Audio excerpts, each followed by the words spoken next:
Good afternoon. I'm Rev Dave Thompson, and I'd like to welcome you back to our Civil Human Bible study. I'm a civil human minister, so what that means is that I focus my ministry on building human peace and common ground.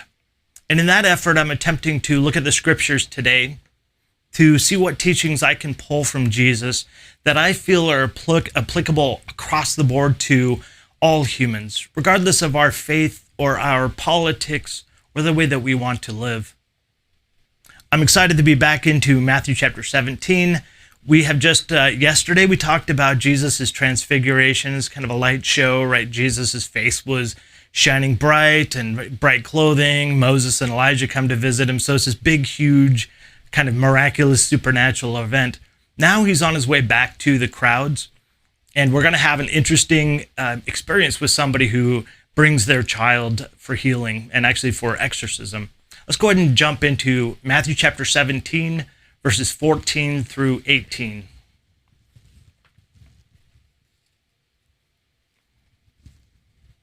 Starting with verse 14. And when they had come to the multitude, a man came to him, kneeling down to him and saying, Lord, have mercy on my son, for he is an epileptic and suffers severely, for he often falls into the fire and often into the water. So I brought him to your disciples, but they could not cure him. Then Jesus answered and said, O faithless and perverse generation, how long shall I be with you? How long shall I bear with you? Bring him here to me. And Jesus rebuked the demon, and he came out of him, and the child was cured from that very hour on.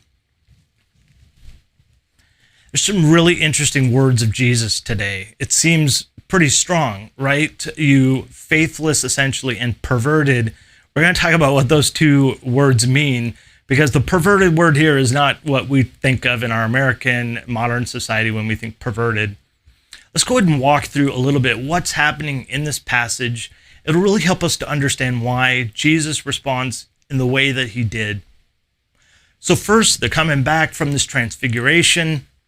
Jesus is excited probably to get back to the crowds and to start and continue teaching.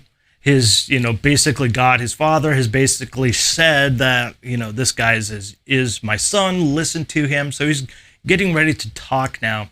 And when he gets to the crowds, this man comes up to him and kneels before him on his knees and says, hey, my son is epileptic. He's been suffering severely, that this demon throws him into the fire or into the water.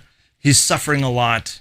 Please help him. I actually brought him to your disciples first, but they didn't know what to do. They couldn't figure it out or make it happen. So now I'm coming to you.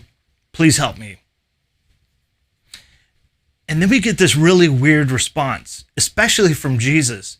Up till now, he's been pretty compassionate and been pretty kind. And not to say that he's not being kind here, but it's not the kind of response that we would expect from him, especially since it seems a little harsh. So what does Jesus do? He kind of becomes frustrated and says, it sounds like to everybody there, generation of unbelieving and perverted people. I don't have much time with you. Don't know how long I can put up with it, but bring him here to me. Why in the world is Jesus so upset about this? It seems a little harsh, and it was hard for me to read this passage because it looks like Jesus is being a jerk to these people. I'd like to explain why. What's going on right now in Jesus' mind that might cause him to respond this way? So keep in mind, he is facing and just told his disciples that he's going to be going to Jerusalem, and that means that he's going to suffer at the hands of the religious leaders, the Sadducees, the Pharisees, and the scribes, and they are going to condemn him and put him to death, and that he's going to have to suffer through all of that until he's raised again. And now he's come to this crowd after this marvelous event on the hill where he has these miraculous things happen to him. Jesus is probably a bit upset, and here's why.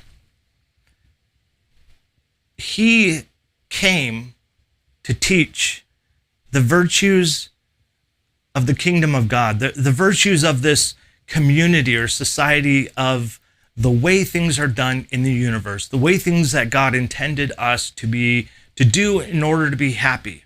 So these virtues: compassion, humility, mourning, self-restraint, mercy, peacemaking. These things, as a society, when we're living in this universe, to do these things will cause us to be happy. That is his main point on the earth. But the only thing that seems to matter to people is that he can heal them, that he can give them food, all of these handouts, essentially. It's kind of like Jesus feels like all they want is for him to shoot the t-shirt out of the cannon, right? The only thing they want are the handouts and the nice things that they get as a result of coming to him. And he is frustrated because he's trying to get people, this kingdom of Israelites and people in general, to lift themselves up out of their suffering, out of the way that they do things, so that they can become happy. Yes, Jesus does end up, in fact, casting out the demon. And just to touch on it, demons in the scriptures here, they don't have the same kind of connotations that they do today, where we see Satan as this uber evil being and demons falling underneath him as his minions. Essentially what he's saying there is that there is a child, or his son, who is possessed by something that is causing him to be this way. And actually, the word here means to be controlled by the moon. When he describes his son, it's where we get the word lunatic, actually, meaning somebody who is not controlled by their own self, but is controlled by the moon. And so this is what this guy is telling Jesus about his son. But here's the main problem. Jesus is probably tired of it. He's tired of the handouts. He's tired of people not coming to the realization of how to make their lives better. I suppose I'd liken it a little bit to a doctor. You know, we go to our doctor when we've got a gash in our arm, or we've got a disease or something ailing us. It's something that we have, it's outside of our control now, and we need to see somebody who specializes in healing. And so we come to the doctor and we say, here's the problem. He diagnoses it, usually just typing on a computer, looking at a screen, right, these days. And then they give us the pills. We take the pills, we're better. And so that's, treatment that is acute issues, right? Things that are right now happening, just like this father and his son.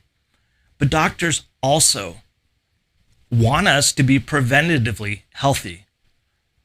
I mean, God knows that I need to be preventatively healthier, and I'm working on it.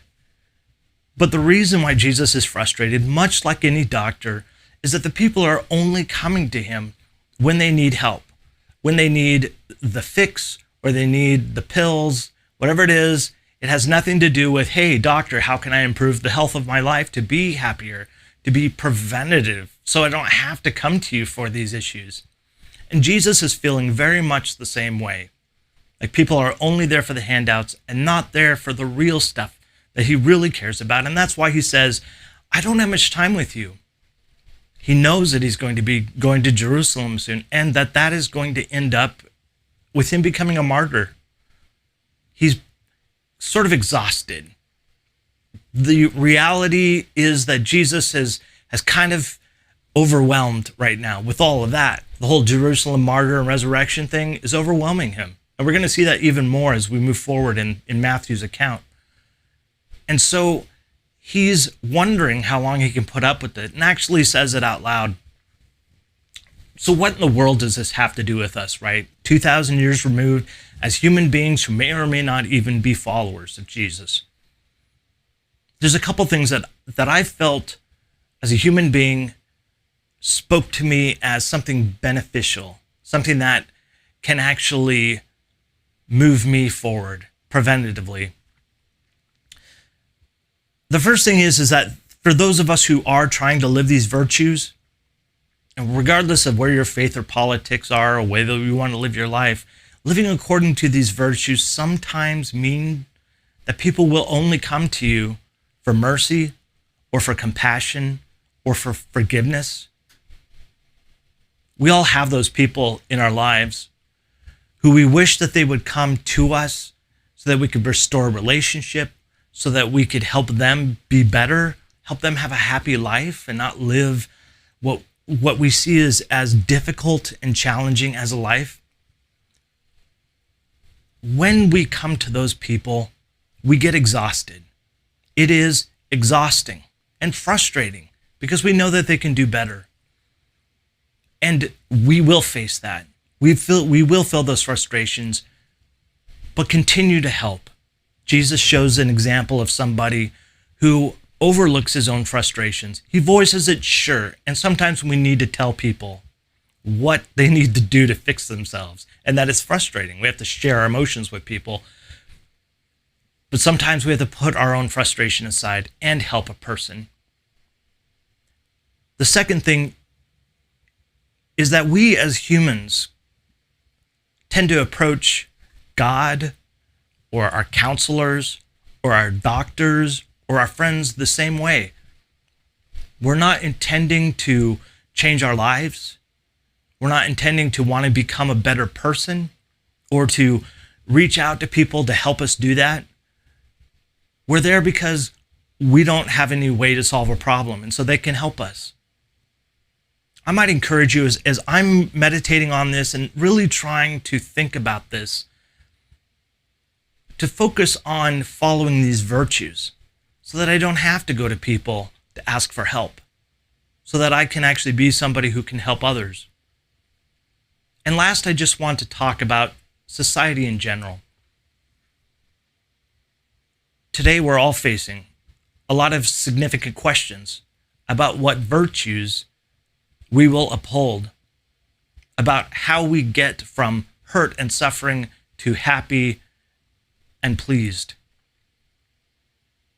Living these virtues is going to take us in that direction. And instead of just looking at what we get out of our society, the free handouts, the roads, the government, the things that we get out of our social contract with everybody else here in our individual nations, we still, as a society, need to follow these virtues. These are universal virtues. These are taught by Jesus, but they are seen across the board in all of our faiths. Compassion is a universal virtue. Being humble, sharing our burdens, restraining ourselves, being merciful, creating peace. These are all universal teachings that I know myself I'm trying to think about how to approach society, not only to live it for myself, but also to live it for everyone else, because it's not just about me being happy. It's about the society I live in being at peace and happy. Thank you so much for joining me today. It's such a pleasure to have you as part of this journey. For those of you who don't know, I started this Bible study, and as a result of COVID, we are locked in our houses, which we kind of are still. I wanted to take the time to think about what I'm doing, my virtues, what I'm focusing on, and I appreciate those of you who have joined in to be a part of that process yourselves as well. Please leave your comments, your thoughts and reflections. I really appreciate them, so please put them in the comments below. Please don't forget to subscribe. If you're on YouTube, you can hit the button in the bottom left part of the screen. If you're on Facebook, just like the page so that we can keep in contact with one another. And until tomorrow, live at noon, I want you to know that I love you. And this is the sign, the American Sign Language sign for I love you. I had somebody ask a question about that. I hope you choose to love yourself. It's the only love that we have any control over. And so now I invite you to join me as we go about the rest of our day, loving our neighbors the same way. Thank you.